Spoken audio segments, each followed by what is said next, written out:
The starting point of this mental skills course is really, really important. And we need to ground ourselves in this mindset or this belief. And it's simply this. We need to understand, we need to get our students to understand that it's possible to change. It's possible to go from here to here, and it's not predetermined. So we need to understand change is possible. Improvement and growth is possible. Now, this might sound obvious, but in the past, people didn't think this way. People thought the hand you were dealt is how it was always going to be. We used to think that women weren't smart enough to vote, for example, because they just weren't smart enough. They just weren't good enough. It was a fixed way of thinking. They just weren't at that level. So change was not possible for them. Similarly, in the past, certain cultures, certain races were beneath others, and they just didn't have the ability to change. It was just the cards that they were dealt.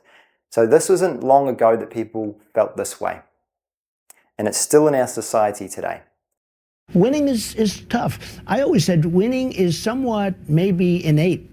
Maybe it's just something you have.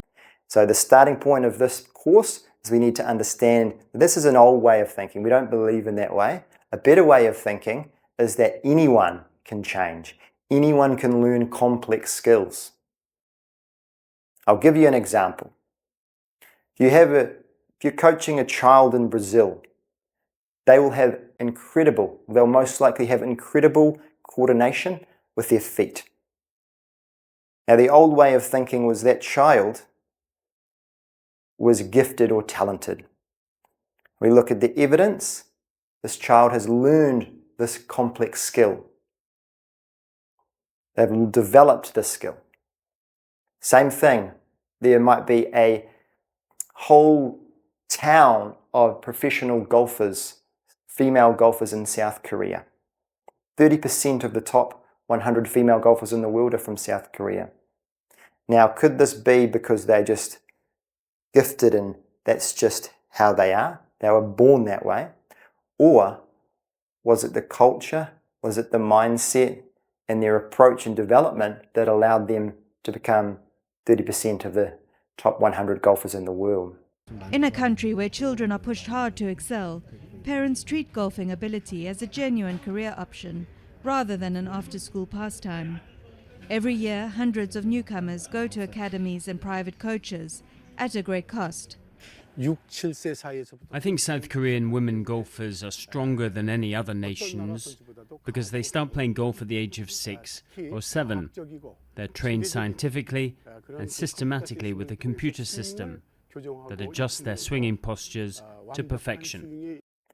So the point is, we need to understand that change is possible, and this is best described in a book by Carol Dweck called Mindset. And she coined the term growth mindset. Now, growth mindset is that you can learn and change new skills, rather than you are fixed to a certain level, you have a certain potential that you can't exceed. Now, growth mindset is a simple concept that's not that well understood. We really need to understand that. Now, another story in Carol Dweck's book, Mindset, there were two groups in a study. And young kids were given the same maths test. Group 1, after the maths test, they were praised for how smart they were, how intelligent they were, and pumped up. Wow, you guys are so smart. Group 2 were praised after their test for effort. You must have challenged yourselves and tried so hard. Well done. So they were given praise for talent and praise for effort. Now, the second bit of this experiment was like this. They were both given an almost impossible maths test, a very challenging maths test. The group that was praised that they were talented, they gave up. They quit much sooner than the group that were praised for effort. Because the group that were praised for talent thought that if they couldn't do something, it means it must be too hard for them. That it was outside of their level of talent. They had a fixed mindset. Whereas the group that was praised for effort and had a disposition for taking on challenges, they kept trying. They tried for much longer and even got some of those impossible questions right, because they had a growth mindset. They believed that you could improve through effort. So it's two different lenses, two different models to look through the world. You apply this, I see it every day in coaching. I'm sure you see it every day in coaching too. So this is our starting point. You need to understand the growth mindset. One last story I would like to tell you about this growth mindset. There was a Hungarian chess player called Laszlo Polgar, and he wanted to show that any complex skill could be learned. So he was before his time, but he really did believe in the growth mindset, even though it wasn't called growth mindset then. He had no children at the time, so he needed to find somebody to marry, to have kids with. And he found a school teacher to marry named Clara. And they had 3 daughters. And he raised them to play chess, because chess was an objective measure rather than art or music, which was subjective. And he wanted to show that he could create a prodigy, or that he could create somebody that could master a complex skill, rather than the opposite, which was some people have it and some people don't. So what he did, he trained these 3 daughters to play chess, and he went through a rigorous coaching program with the girls. Started off holding them back a little bit and just playing with not letting them play that often, so they had the motivation, they had scarcity. He didn't want them to play too much at the start, so they wanted to play more and more, because at the start they weren't allowed to play too much. So he got them practicing all the time.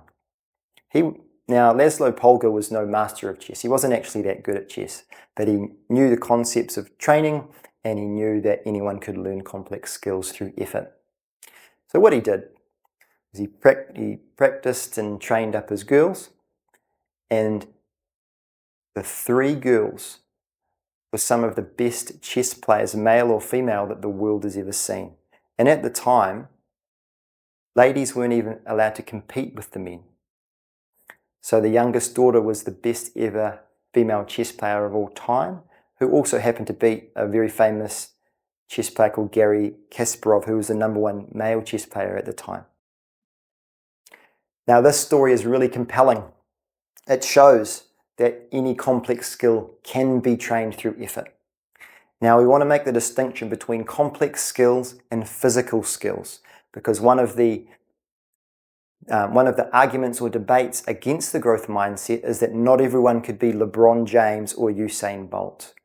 And the answer to that is correct, because these are physical traits, these are physical skills. I cannot run the 100 meters the same speed as Usain Bolt, and I cannot dunk the basketball hoop like LeBron James. But what they're talking about is physical skills rather than complex skills. However, there is no reason why I can't master the starting block technique the same as Usain Bolt, and there is no reason that I can't dribble the ball as well as LeBron James, or shoot the ball as well through practice. So the difference between a complex skill and a physical skill needs to be made clear, because this is often the debate when people will say, actually, but what about LeBron and Usain Bolt? That's the answer to that question. So what you can control as a coach, and what your students can control? They can't control what they look like, their height and their speed as much. That's relatively fixed. But they can control their awareness, how they train, their motor coordination, how they see patterns, their level of training, and any complex skill, which is most of technical sport is complex skills. You can influence that with the growth mindset. So this is the growth mindset. Understanding that change is possible. Once you have this and fully believe it, then we can move on to the next stages.